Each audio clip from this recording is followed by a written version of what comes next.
Hello everyone and welcome to today's video on solving a Codeforces problem step by step. Today we are solving problem 1950A called stair, peak, or neither. I will explain the problem, walk you through the solution, and then show you the Python code for it. As always, the code will be available in a comment below the video. Let's start by understanding the problem. In this problem, we are given three integers of b and c, and we need to determine if these numbers represent one of the following. First, a stair structure, where the numbers are strictly increasing, meaning a less than b less than c. Second, a peak structure, where the numbers first increase and then decrease, meaning a b, c. Then if neither of these conditions are satisfied, we print none. To summarize, print stair if the numbers strictly increase, print peak if the numbers go up and then down, print none otherwise. We are also given multiple test cases, so we need to check this condition for each test case. Now let's move on to the solution step by step. First, we start by reading an integer t, which tells us the number of test cases. Then for each test case, we take three integers of b and c. Next, we use simple conditions to check the given patterns. If a less than b less than c, we print stair. If a b, c, we print peak. Otherwise, we print none. This logic is implemented using if-else statements. Now let me show you the Python code for this solution.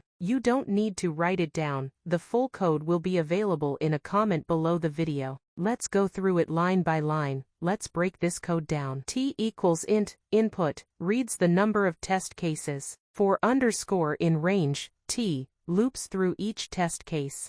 B, c equals map, int, input, split, reads three integers in a single line. If a less than b and b less than c, checks if the numbers strictly increase. If true, it prints stair. If a, b and b, c, checks if the numbers form a peak, increase and then decrease. If true, it prints peak. Else, if neither condition is met, it prints none. Let's take a few examples to make it clear. Explanation. In the first test case, 1, 2, 3, the condition a less than b less than c is true, so it forms a stair, so the output is stair. In the second test case, 1, 3, 2, the condition of b, c is true, so it forms a peak, so the output is peak. In the third test case, 3, 2, 1 doesn't satisfy any condition, so the output is none. That's it. We've successfully solved the problem by checking simple conditions using if-else. This solution is efficient because we only check the conditions once per test case, and it runs in linear time relative to the number of test cases. If you enjoyed this video, please like, share, and subscribe for more problem-solving tutorials. See you in the next video. Bye.